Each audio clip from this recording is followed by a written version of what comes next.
Gostaria de ler o Apocalipse capítulo 12. Vamos ler Apocalipse capítulo 12. Viu-se grande sinal no céu, a saber, uma mulher vestida do sol, com a lua debaixo dos seus pés e uma coroa de 12 estrelas na cabeça, que achando-se grávida, grita com dores de parto, sofrendo tormentos para dar à luz. Viu-se também outro sinal no céu, e eis um dragão grande e vermelho, com 7 cabeças, 10 chifres, e nas cabeças 7 diademas. A sua cauda arrastava a terça parte das estrelas do céu, as quais lançou para a terra, e o dragão se deteve em frente da mulher que estava para dar à luz, a fim de devorar o filho quando nascesse. Nasceu-lhe, pois, um filho varão, que há de reger todas as nações com cetro de ferro, e o seu filho foi arrebatado para o trono de Deus, para Deus até o seu trono. A mulher, porém, fugiu para o deserto, onde lhe havia Deus.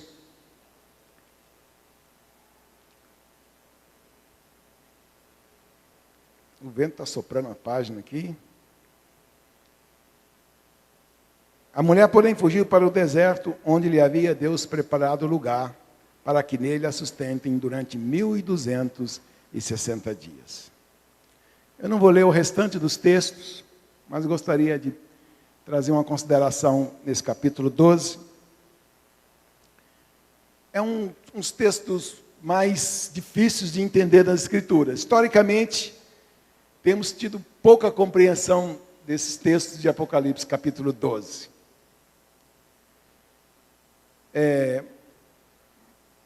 Mas, na verdade, como que nós podemos e devemos ler esse texto? Primeira coisa, precisamos entender o seguinte, só para que os irmãos entendam. Quando você está lendo o Apocalipse, quando chega no capítulo 11, nos últimos versículos do capítulo 11, você encontra o final de toda a história da nossa história.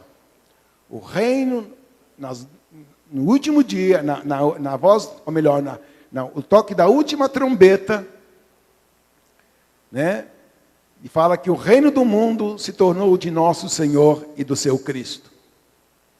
E logo depois, no capítulo 10, antes disso, no capítulo 10, tem um texto que fala que nos dias da voz do 7º anjo, quando esse estiver para trocar a sua trombeta, o reino do mundo, ou melhor, cumprir-se-á, então, o mistério de Deus que ele anunciou aos seus santos, aos profetas.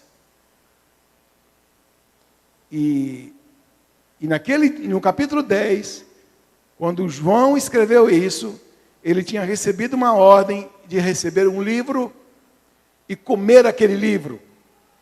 E aquele livro seria doce na sua boca e amargo no seu estômago. E que ele ainda haveria de profetizar por muitas tribos, línguas e povos e nações. Então, quando nós chegamos no capítulo 11, nos últimos versículos, cumpre-se o quê? O que ele anunciou aos seus santos, os profetas, que nos dias da voz do 7º anjo, cumprir-se-á então o mistério de Deus. E quando nós então abrimos o livro do Apocalipse, capítulo 12, quando começa a falar de 3 personagens, o dragão, a mulher e um filho varão. Ele está começando a profetizar de novo. E praticamente, ele vai profetizar sobre todo o desenvolvimento do propósito eterno de Deus, a partir do versículo 1. E para nós entendermos esse capítulo 12, nós temos que ir para o Velho Testamento. Quando você vê aqui no capítulo 12, fala sobre 2 coisas. Ele viu uma mulher vestida do sol, com a lua debaixo dos seus pés, e com 12 estrelas, uma coroa de 12 estrelas na cabeça. Mas ele viu também um dragão, grande, vermelho, com 7 cabeças, 10 chifres, e nas suas cabeças 7 diademas. E aqui no versículo 4, revela a grandeza e o poder desse dragão, que dizia que a sua cauda arrastava a terça parte das estrelas do céu. Então, nós precisamos entender quem é o dragão, forte e vermelho, entender quem é a mulher e quem é o filho varão. Então, e aqui no versículo 12,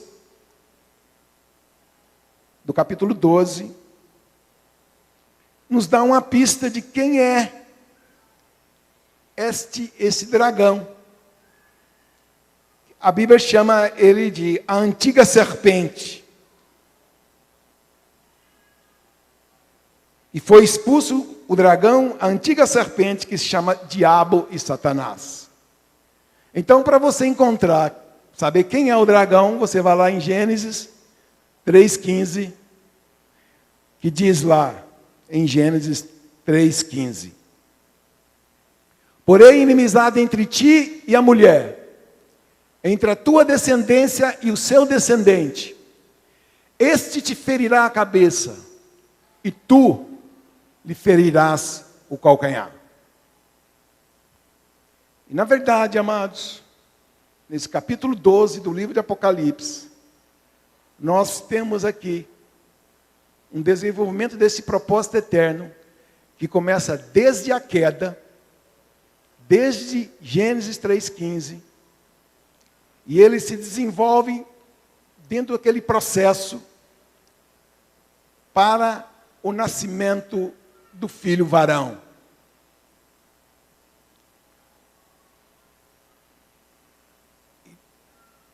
Então, nós percebemos claramente que essa antiga serpente, esse vento está me atrapalhando, eu vou virar assim. Você sofreu aqui hoje.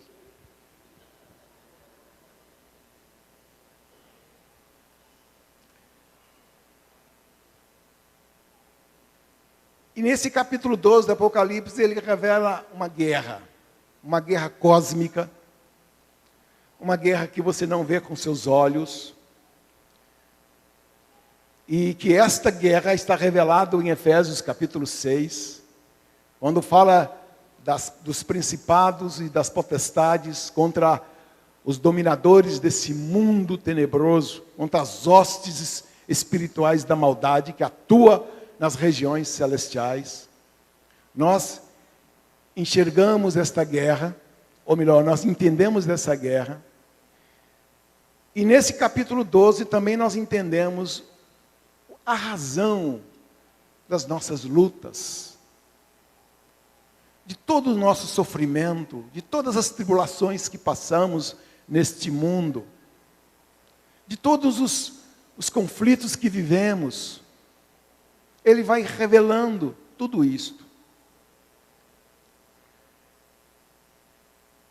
Então, quando você abre para Gênesis 3,15, nós encontramos ali a figura da serpente.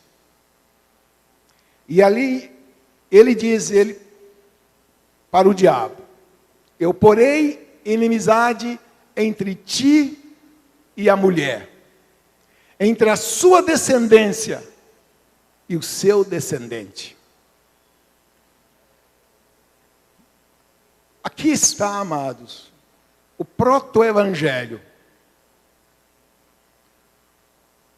A primeira vez, o evangelho do Senhor pregado no Gênesis. E esse evangelho é pregado, fundamentado em cima de uma promessa. E ele faz uma promessa de que um dia, dentro deste conflito cósmico entre a serpente e o filho varão. E ele disse que essa serpente picaria uma ferida de morte nesse filho varão, mas que ele esmagaria a sua cabeça. E a partir deste momento,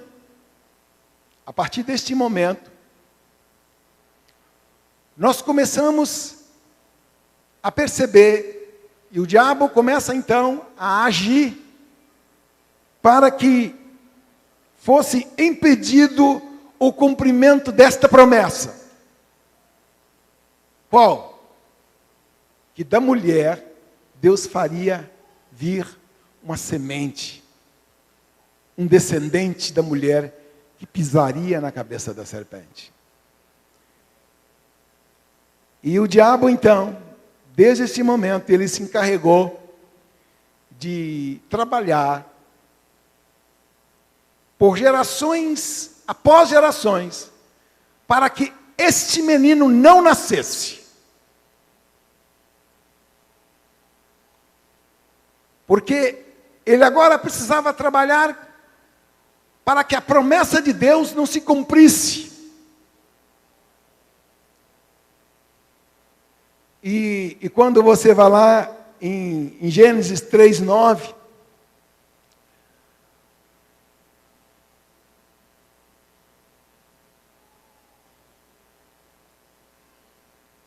Gênesis 3:9 diz assim, tem problema. Como é 3:9 mesmo? Isso. Não, é Gênesis.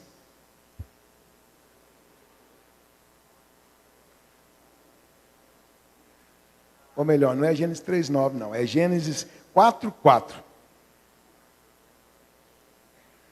Adão teve 2 filhos, Caim e Abel. E Abel, por sua vez, já demonstrou uma grande sensibilidade para as coisas de Deus, para as coisas do céu. E por sua vez, Caim fez uma oferta para Deus, e Abel também fez a sua oferta. E ele trouxe o quê? Das primícias do seu rebanho e da gordura desse, e a palavra de Deus diz que agradou-se o Senhor de Abel e da sua oferta. E Lúcifer, o diabo, o Satanás, o adversário, o nosso acusador, quando olhou para aquilo, ele pensou, é ele. É ele. E ele incita Caim para matar o seu irmão. E ele então, Caim matou Abel.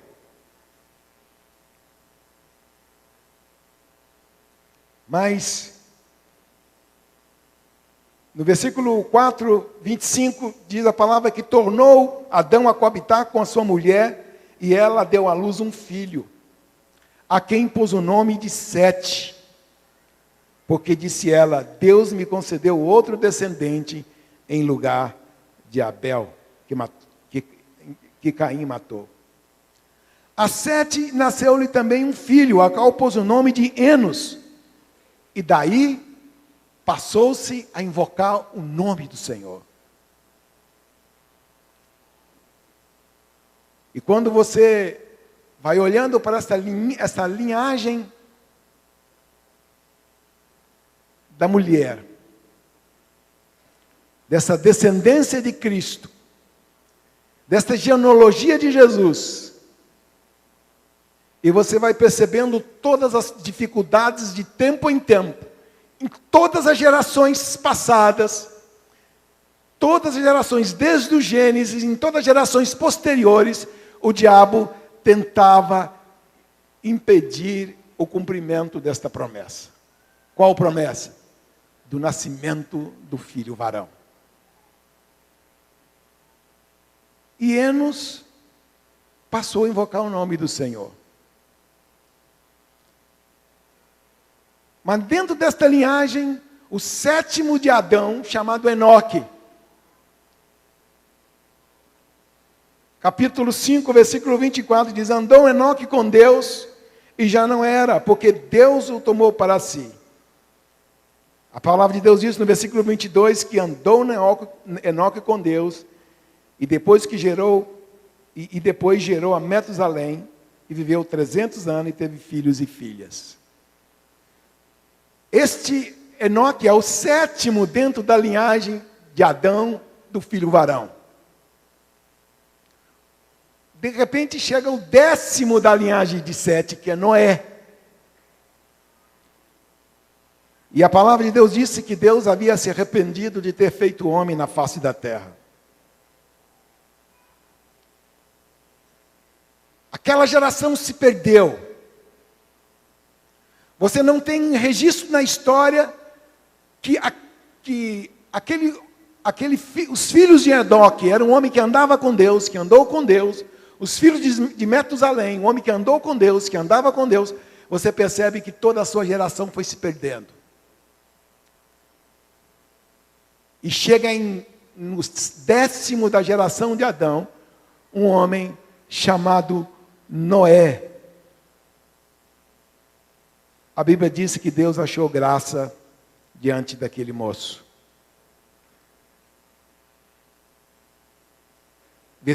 Capítulo 6, versículo 8. Porém Noé achou graça diante do Senhor. E eis a história de Noé. Noé era um homem justo e íntegro entre os seus contemporâneos. Noé andava com Deus. Caim matou Abel. Mas Deus foi lá e trouxe um outro filho chamado Sete. E o filho de Sete, chamado Enos, passou a invocar o nome do Senhor. E o 7º de Sete, de Adão, chamado Enoque, andou com Deus. E o 10º de Adão, chamado Noé, achou graça diante de Deus.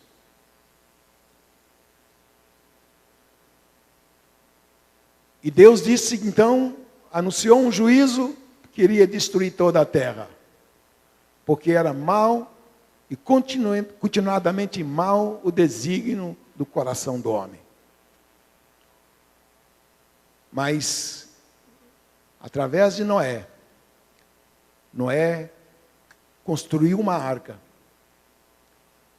para salvar a sua casa e a sua família. E nós vamos percebendo, amado, que de geração após geração, o Senhor sempre foi mantendo um remanescente, sempre mantendo uma linha fina, tênue, preservando aquela que seria a linhagem, a genealogia do filho varão.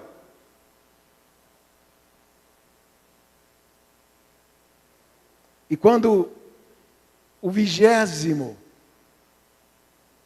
da linhagem de Sete, que vem de Adão, foi encontrado lá em Uz dos Caldeus. O homem que adorava Moloque, que sacrificava as crianças naquela região, e Deus chama Abraão e diz: Abraão, sai da tua terra, e sai da tua parentela, e vai para uma terra que eu te mostrarei. E aquele moço saiu de Uz dos Caldeus, ele não sabia para onde ia, ele só sabia com quem ele ia. E ele peregrinou naquelas terras, e Deus fez uma promessa para Abraão. E que Deus então, de Abraão, tiraria um descendente, tiraria uma semente, e que abençoaria todas as famílias da terra. E quando você vai lá em Gálatas, você vai perceber que aquele filho, aquela promessa de um filho para Abraão não era Isaac, era Jesus. E foi passando-se gerações após gerações. e grandes dificuldades desta linhagem preservar a sua pureza e a continuidade daquilo que Deus havia prometido.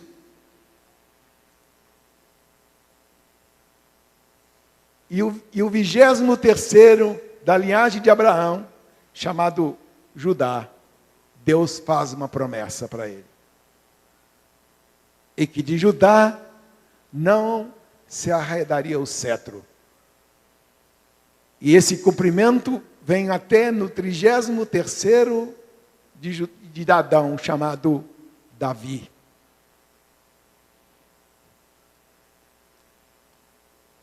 E este homem foi chamado um homem segundo o coração de Deus. Este homem era um homem que buscava o céu. E você vai percebendo todas as dificuldades que todas as gerações futuras vão encontrando para se preservar. E você vai perceber o quê? Da linhagem do filho varão, você vai encontrando Sara, estéril. Rebeca, estéril. Raquel, estéril. Mas Deus, amados, fez uma promessa. E um dia, quando você vai lá em Gênesis capítulo 37, José era um metido a sonhador. Um dia ele teve um sonho de que ele foi catar lenha, e os feixes de lenha dos seus irmãos se dobravam diante dele. Aí dizem, ele teve ainda outro sonho. E ele referia aos seus irmãos dizendo: sonhei também que o sol, a lua e 11 estrelas se inclinavam perante mim. O que está escrito? Sonhei também que o sol, a lua e 11 estrelas se inclinavam perante mim. Agora, quando você vai lá para o versículo 10, você tem a interpretação do sonho que José teve. E diz assim: e contando a seu pai e seus irmãos, repreendeu o pai e lhe disse: que sonho é este que tiveste? Acaso viremos eu, tua mãe, teus irmãos a inclinar perante ti em terra? Quando você vai para Apocalipse capítulo 12, o que você vê? Uma mulher vestida do sol, com a lua debaixo dos seus pés, com a coroa de 12 estrelas na cabeça. E agora José teve um sonho. E que o sol e a lua e 11 estrelas se dobravam perante ele. E o pai disse: menino, você está achando que eu, tua mãe e teus irmãos vamos nos dobrar diante de você? O próprio Jacó dá a interpretação do sonho. E a partir deste momento, esta mulher começa a tomar uma nova roupagem. Os filhos de Israel, a nação de Israel. Hoje, muitos dizem que a mulher do Apocalipse capítulo 12 é a igreja. Outros dizem que é Maria. A igreja católica diz que é Maria. Boa parte do mundo evangélico diz que é a igreja. Eu entendo claramente que aí está, claramente, que a mulher do Apocalipse capítulo 12, ela toma uma roupagem no Antigo Testamento, de Israel. Desde a promessa que Deus fez para Abraão. E quando o diabo vê que este moço conta esse sonho, o que ele faz? Eu preciso liquidar com esse moço, porque ele tem uma grande chance, uma grande possibilidade de ser a semente da mulher, ser a descendência da mulher que está prometido, porque o grande empenho do diabo era impedir o nascimento do filho varão. E ele não podia, ele tinha que invalidar a promessa de Deus e não permitir que esta promessa de Deus se cumprisse. E nós vamos percebendo, amados, geração após geração, uma guerra, uma batalha. Uma vez Israel, quando saiu do Egito, entrou no deserto, viajou por 40 anos no deserto, quando ele foi entrar na terra prometida, quando ele foi entrar em Canaã, estava entrando em Canaã, Balaque, o rei dos Moabitas, chamou Balaão e pagou grande quantidade em dinheiro para que Balaão amaldiçoasse o povo de Israel, porque ele sabia que se ele amaldiçoasse o povo de Israel, ele ia entrar em guerra contra Israel e ele ia ganhar a batalha. Amado, se você for lá e ver em Números, capítulo 23, você vai é um negócio, parece piada. Todas as manobras de Balaão para ganhar aquele dinheiro. Por 3 vezes ele tentou amaldiçoar o povo de Israel. E por final, ele voltou-se para Balaão e diz: olha, Deus não é homem para mentir, e nem filho de homem para se arrepender. O que ele prometeu, ele vai cumprir.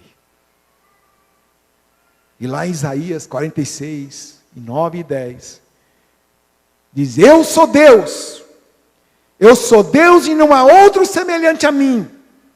Eu vos faço saber as coisas que aconteceram e as coisas que hão de acontecer.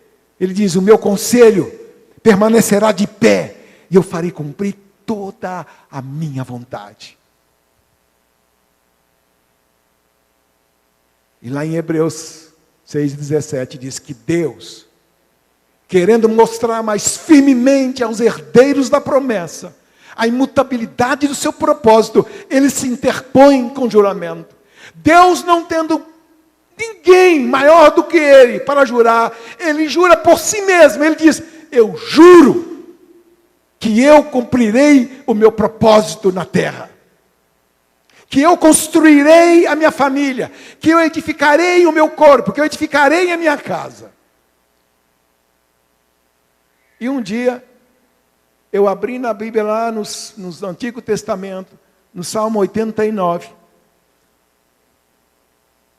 eu encontrei um texto no Salmo 89, que me trouxe uma alegria absurda.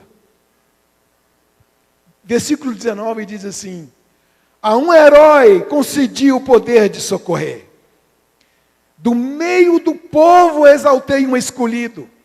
Encontrei Davi, meu servo, com o meu santo óleo ungi, e a minha mão será firme com ele, e o meu braço fortalecerá. O inimigo jamais o surpreenderá, nem o há de afligir o filho da perversidade. Esmagarei diante dele os seus adversários, e ferirei os que o odeiam. A minha fidelidade e a minha bondade o hão de acompanhar, e em meu nome crescerá o seu poder. Porei a sua mão sobre o mar e a sua direita sobre os rios. Ele me invocará dizendo: tu és meu Pai, meu Deus e a rocha da minha salvação. Falo-ei por isso o meu primogênito. Você vai perceber que ele não está falando de Davi. Ele diz: falo-ei por isso o meu primogênito, o mais elevado entre os reis da terra. Conservar-lhe-ei para sempre minha graça, e firme com ele a minha aliança.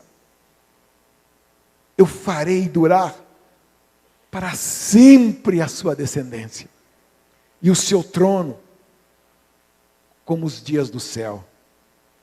Se os seus filhos desprezarem a minha lei, e não andarem nos meus juízos, se violarem os meus preceitos e não guardarem os meus mandamentos, então eu punirei com vara as suas transgressões, e com açoites a sua iniquidade.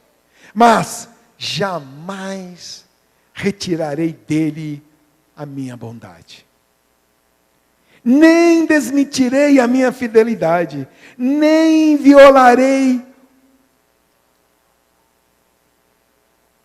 não violarei a minha aliança, nem modificarei o que os meus lábios proferiram. Uma vez, eu jurei por minha santidade. Quando você vai lá em Gênesis 3:15, Deus faz uma promessa. Porém, inimizade entre ti e a mulher, entre a sua descendência e o seu descendente. Este te ferirá a cabeça e tu lhe ferirás o calcanhar. Deus faz uma promessa. Está aí, amado. A base de todo o fundamento do nosso evangelho, o fundamento da nossa fé está aí em Gênesis 3:15. E o fundamento está em cima de uma promessa. E ele disse que tudo aquilo que ele promete, ele cumpre. E ele vai mais além. Ele diz: o meu conselho permanecerá de pé e eu farei cumprir a minha vontade.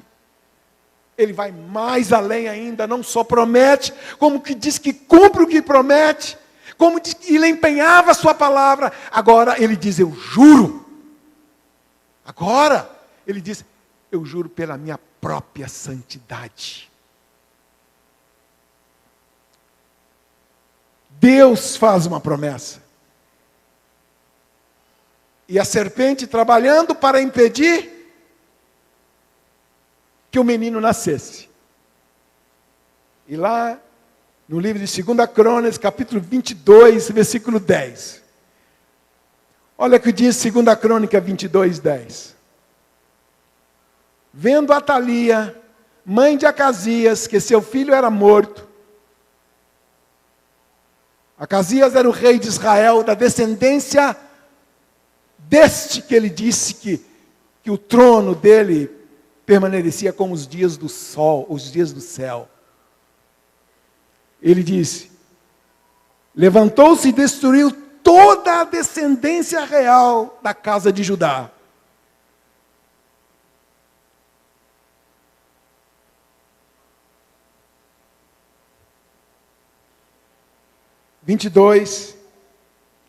Foi culpa minha, igual eu citei só um texto para ele e não citei os outros. 2 Crônicas 22.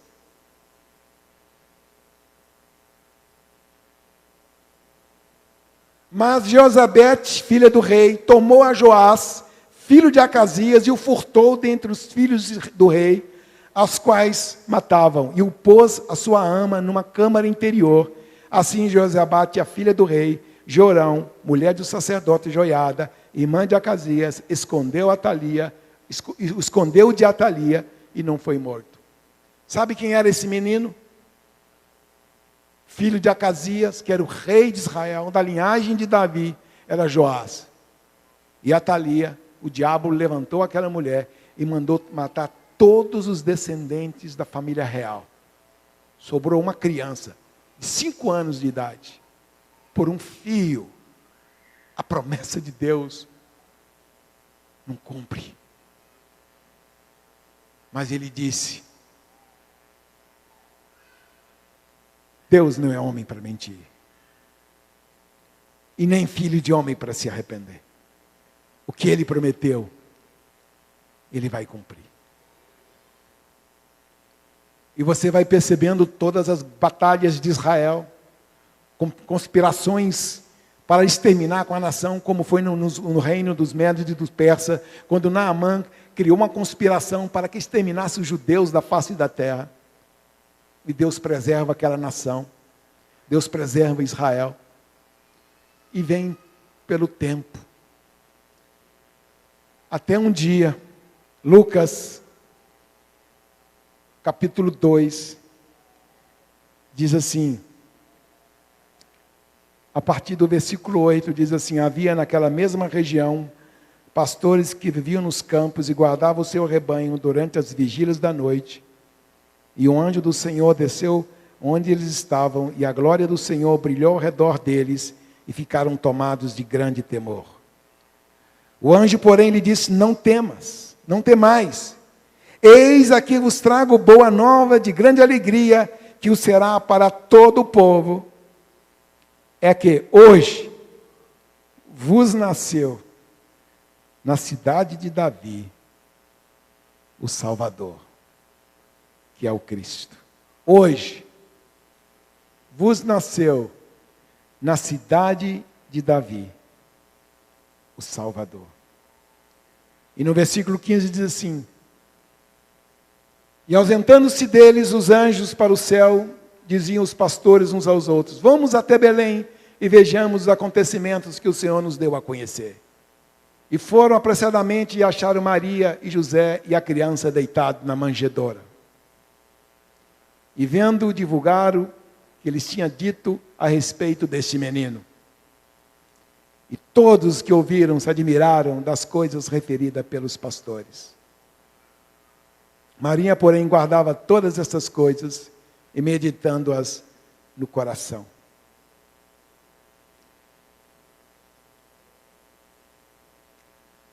Vi uma mulher vestida do sol, com a lua debaixo dos seus pés, com a coroa de 12 estrelas na cabeça. E vi também um dragão grande, forte e vermelho, com 7 cabeças, 10 chifres, 10 diademas.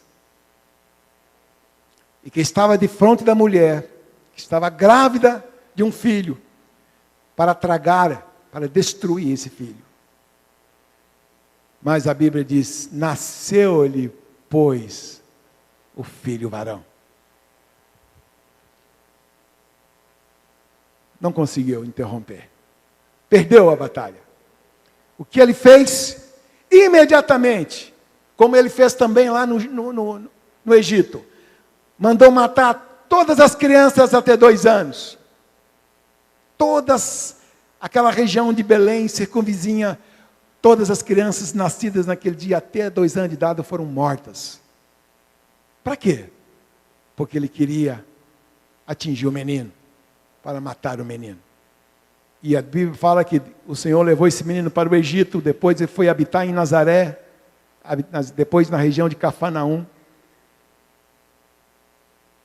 E daqui a uns dias apareceu ele pregando o Evangelho do Reino. Ele não pôde impedir o nascimento do menino. Um dia, Jesus estava na ceia com seus discípulos, e Jesus disse: um de vós há de me trair. E Pedro falou para João: pergunta para ele, quem é?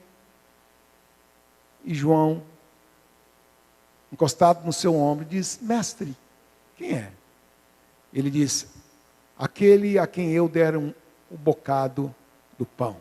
E molhou no pão, o pão no vinho, e colocou na boca de Judas. E diz: o que tens de fazer, faça-o depressa. E a Bíblia fala que naquele momento o diabo entrou em Judas. E ele saiu para vender o Senhor por 30 moedas de prata. E Jesus saiu dali, foi para o Getsemane. E ali ele clamava a Deus. Pedia: Pai, se possível, passa de mim esse cálice. Mas não seja feita a minha vontade, mas sim a tua vontade. E nós já sabemos a história. Aí ele foi levado para ser julgado e condenado à morte. Pegaram o seu corpo, colocaram sobre uma cruz, furaram as suas mãos e os seus pés, e levantou aquela cruz. E agora estava ali, naquela cruz, o Filho de Deus. E lá em Lucas 23, diz que ele dizia: Pai, perdoa-lhes, porque eles não sabem o que fazem. Por que a Bíblia diz que dizia Jesus: Pai, perdoa-lhes, porque não sabem o que faz? Por que não está escrito assim, e disse Jesus? É bem provável que Jesus fazia isso repetidas vezes. Pai, perdoa-lhes, porque eles não sabem o que estão fazendo. Pai, perdoa-lhes, porque eles não sabem o que estão fazendo. Ele repetia muitas vezes. E o céu escureceu. O sol se esconde. E naquela hora, ele diz: meu Deus, por que me desamparastes?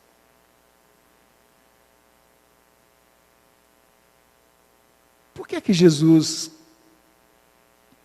quando ele orava para que o Pai perdoasse aqueles que estavam lhe matando, por que ele dizia: Pai, perdoa-lhes porque não sabem o que fazem? Jesus não tinha poder para perdoar pecados? Não está escrito lá, uma vez que veio um homem trazendo, 4 homens trazendo um enfermo, e Jesus disse para ele: moço, perdoados estão os teus pecados. Ué? E diz assim para eles: para que vocês saibais que o Filho do Homem tem autoridade para perdoar pecados, ele diz: levanta e anda. E o homem levantou. E porque agora ele estava falando: Pai, perdoa-lhes, porque eles não sabem o que fazem. Porque agora ele não estava mais na condição de um filho de Deus. Ele estava numa condição de réu. Ele estava numa condição de alguém que deveria ser punido e condenado. Por quê?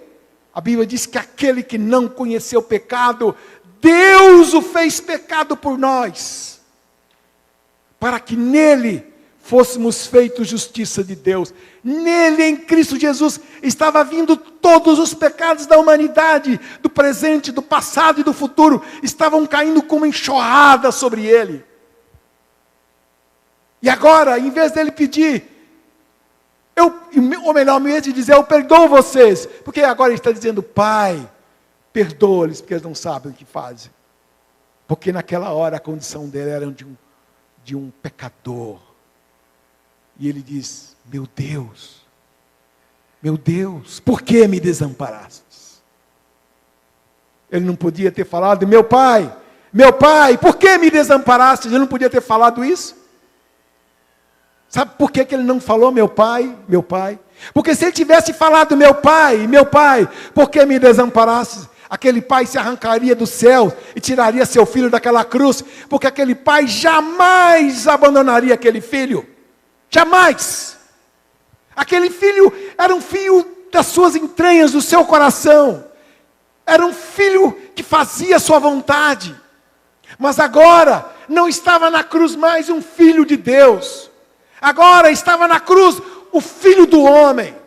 Aquele que era merecedor de um castigo eterno, de uma morte eterna, merecedor do inferno, porque estava separado de Deus. Não podia ter comunhão com Deus, por isso Deus o abandonou. Porque na hora, Deus estava abandonando, era nós mesmos. Porque todos nós éramos merecedores de um castigo eterno. Amados, o diabo não sabia, não podia perceber que ele estava matando o Filho de Deus, que ele estava ferindo de morte o Filho de Deus, E ele estava fazendo cumprir aquela promessa que está em Gênesis 3,15. Ele diz, tu lhe ferirás o calcanhar, mas ele esmagaria a sua cabeça. E naquela hora na cruz, 2 estavam morrendo. Jesus estava morrendo. Mas Satanás também estava morrendo. Satanás estava perdendo a sua força. Satanás agora estava sendo derrotado. Uma vez, uma história que eu já contei para vocês aí por um tempo afora, vou repetir essa história. Um pastor lá na Inglaterra estava com a gaiola na mão, viu um menino com a gaiola na mão, com 2 passarinhos. E o pastor, indo para o culto, parou perto do menino e perguntou, menino, o que você vai fazer com esses passarinhos? Ele disse, eu vou brincar com eles, vou me divertir com eles. E aí, o que mais? O que você vai fazer mais com eles? Depois que eu brincar e me divertir com eles, eu vou arrancar as penas deles, eu vou arrancar as unhas dele, e depois eu vou arrancar o bico dele, e depois eu vou cortar a cabeça dele. E o pastor virou para aquele menino, quanto tu quer por esse passarinho? O menino, esse não vale de nada, esses passarinhos, por que tu vai fazer com esses passarinhos? O pastor pagou $10 nos passarinhos, e chegou no culto, e colocou a gaiola vazia em cima do púlpito. E ele contou uma história, dizendo que um dia, Satanás estava andando por aí, Jesus encontrou-se com ele e perguntou para ele, o que você está fazendo por aí? Eu estou andando pela terra. E eu estou aqui com esta raça humana. E o que você está fazendo? Eu estou ensinando eles a fazerem bombas, armas de destruição em massa. Estou ensinando para eles a criarem meios de destruição da sua própria raça. E Jesus perguntou para eles, Satanás, quanto você quer por eles? Ele disse, eles não valem de nada. Essa gente não vale nada. Essa gente é traiçoeira. Essa gente, se você ficar perto deles, eles te matam, eles te destroem. Quanto você quer por eles? Satanás voltou-se para Jesus e disse assim, eu quero o último suor do teu rosto. Eu quero a última lágrima dos teus olhos. Eu quero a última gota do teu sangue. É o preço que eu quero por essa gente. Em Colossenses capítulo 2, 14, está escrito, a palavra de Deus diz que ele, tendo cancelado todo escrito de dívida que era contra nós, que constava de ordenanças, o qual nos era prejudicial, removeu inteiramente, encravando-o na cruz. E Hebreus 2,14, visto, pois, que os filhos têm participação comum de carne e sangue, desses também ele igualmente participou, para que por sua morte destruísse aquele que tem o poder da morte, a saber, o diabo. O diabo perdeu. Ele não sabia que ele estava matando o Filho de Deus e que estava se cumprindo uma promessa de Gênesis 3:15. E Apocalipse 12, viu-se um grande sinal no céu, a saber, uma mulher vestida do sol, com a lua debaixo dos seus pés, com uma coroa de 12 estrelas na cabeça, que achando-se grávida, grita com os dores de parto, sofrendo tormentos para dar à luz.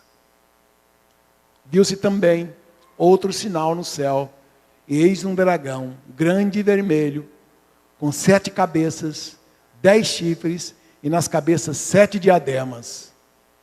E a sua cauda arrastava a terça parte das estrelas do céu.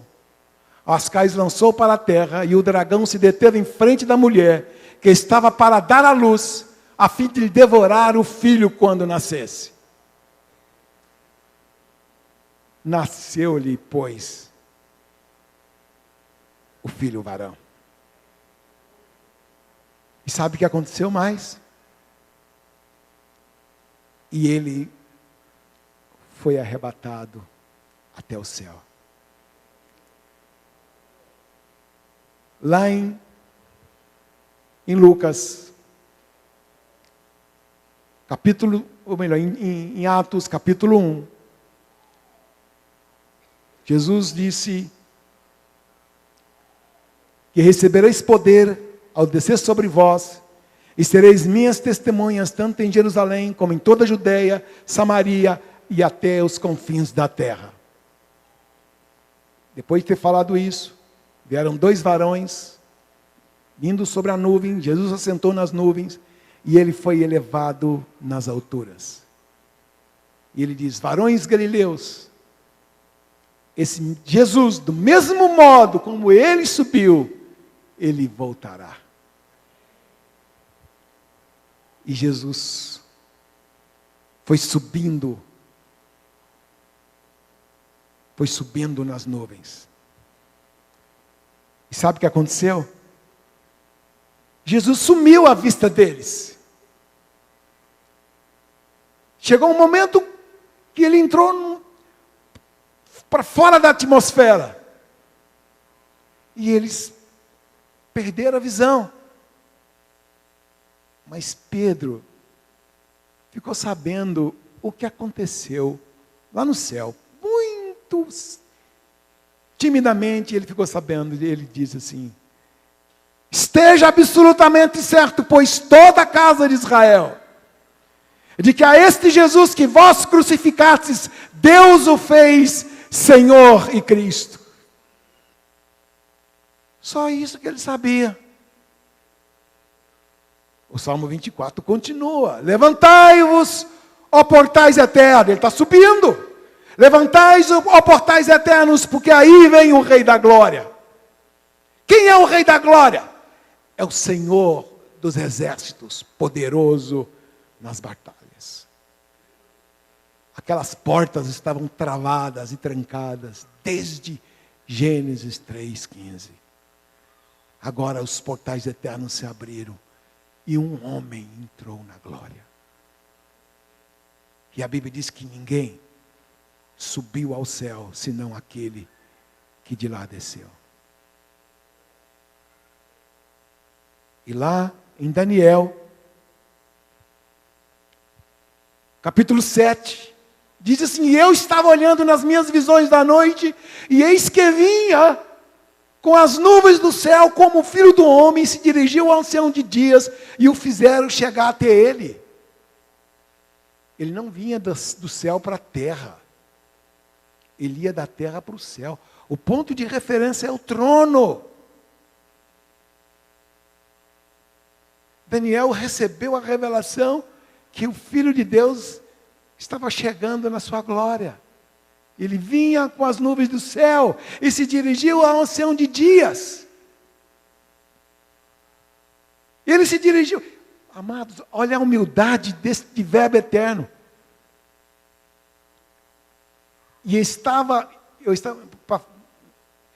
aí mesmo. E eu estava olhando nas minhas visões da noite, e eis que vinha com as nuvens do céu, um como Filho do Homem, e dirigiu-se ao ancião de dias, e o fizeram chegar até ele. O quê? Quando eu chego na minha casa, eu não preciso que meu filho, que minha mulher, que eu tenha lá um servo para me conduzir até a presença do meu quarto, porque é minha casa. Mas o Verbo eterno, quando ele chegou de volta da sua glória, ele chegou sendo conduzido. É a humildade dele. Gente, que coisa impressionante. E ele foi conduzido até a presença do ancião de dias, que estava sentado no trono. E aí? Você não sabe mais nada. Aí você entende que aquele capítulo 1 do livro de Atos dos Apóstolos, quando ele subiu naquela nuvem, e ele sumiu às vistas deles,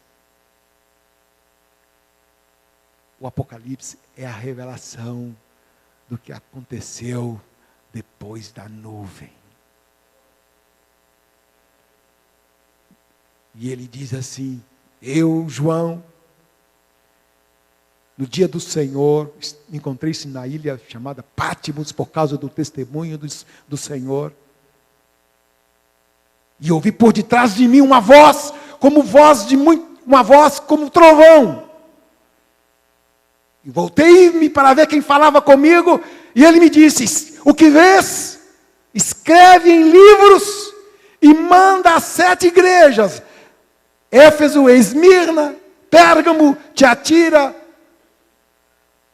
Sardes, Filadélfia e Laodiceia. E voltei-me para ver quem falava comigo, e vi um como semelhante ao Filho do Homem, vestido com vestes talares, cingido ao peito com uma cinta de ouro. A sua cabeça e os seus cabelos eram brancos como alva lã, como neve. E os seus olhos como chamas de fogo. Os seus pés como bronze polido, como que refinado numa fornalha.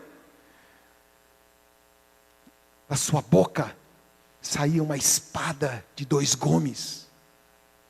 Ele tinha na mão 7 estrelas. E o seu rosto brilhava como o sol.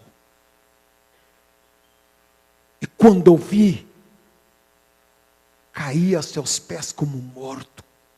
E ele disse, ele porém colocou a tua mão direita sobre mim e disse: não temas, eu sou o primeiro e o último. Estive morto, mas eis que estou vivo pelos séculos dos séculos, e eu tenho as chaves da morte e do inferno nas mãos. E a palavra de Deus disse que o dragão foi expulso do céu, e não se achou mais lugar para ele. Ele sempre visitava o céu. Lá em Jó, revela isso, que ele sempre visitava o céu. E ele visitava para nos acusar de dia e de noite. E todas as vezes que ele ia lá no céu, ele ia com a lei debaixo do braço. E ele dizia: olha lá os Juareis. E sabe o que o Senhor tinha que fazer? O Senhor tinha que exercer juízo sobre os Juareis. Porque está escrito. O próprio Satanás usava a lei do Senhor e diz: a alma que pecar, esta morrerás. O salário do pecado é a morte. E Deus estava enfraquecido. O acusador estava sempre diante de Deus. Mas a Bíblia diz que não se achou mais lugar para ele. Ele foi expulso do céu. O acusador perdeu o seu lugar. E agora, diante do nosso Pai, tem um advogado que nos defende, que diz não. E Satanás aparece por lá e diga: ah lá, olha lá, o que o Serginho fez. Eu morri por ele. Eu dei vida por ele. Ele perdeu a sua força. Ele perdeu o seu domínio sobre nós. Ele sabe que não adianta mais nos acusar. Porque o próprio Deus chamou Jesus e disse: assenta-te, Salmo 110, assenta-te que agora à minha direita, até que eu ponha todos os teus inimigos debaixo dos seus pés. E lá no capítulo 5 do Apocalipse, revela que ele foi empossado como o Rei dos Reis. E ele recebeu domínio e poder e autoridade. E todos os reinos e todos os homens confessarão que ele é o Senhor. Todos terão que confessar que ele é o Senhor. E agora, o diabo perdeu a força. Não pode mais. Porque tem um advogado e intercessor diante do Pai. E diz: Pai,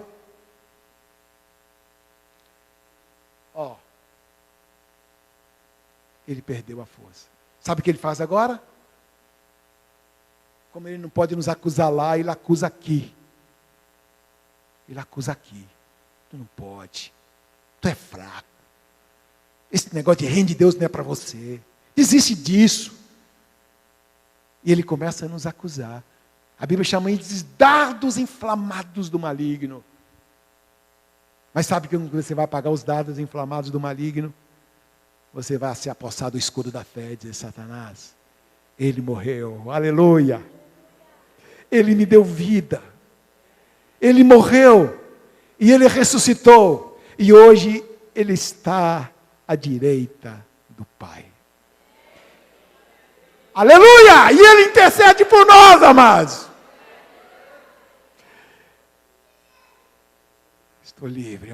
Aqui, posso respirar profundamente. Lá em Romanos 8, diz assim: sabemos que todas as coisas cooperam para o bem daqueles que amam a Deus, daqueles que são chamados segundo o seu propósito. Porquanto aos que de antemão conheceu, a esses os predestinou para serem conforme a imagem do seu Filho, a fim de que ele seja o primogênito dentre muitos irmãos. E aos que predestinou, a estes chamou. E aos que chamou, a estes justificou. E aos que justificou, ele glorificou. E à vista dessas coisas, irmãos, se Deus é por nós, quem será contra nós? Aleluia! Quem pode ser contra nós? Nada poderá nos separar do amor de Deus que está em Cristo Jesus, nosso Senhor. Aleluia, nosso Senhor! Aleluia! Nada poderá nos separar do amor de Deus. Nada poderá nos separar dele, amados.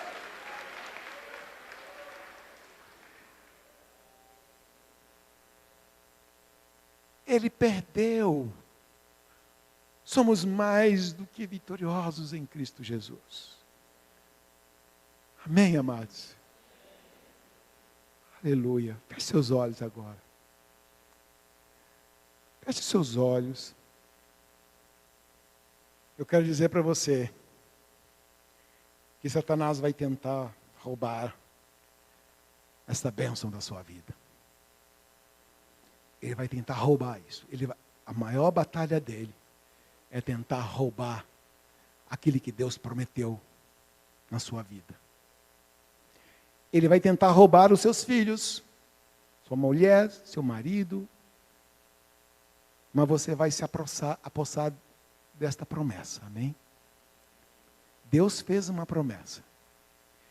Que quando você olha para o capítulo 12 do Apocalipse, a primeira parte, que até onde eu li, ele falou do desenvolvimento de todos os propósitos eternos, desde Gênesis 3,15 até Atos 1, quando Jesus Cristo é levantado aos céus.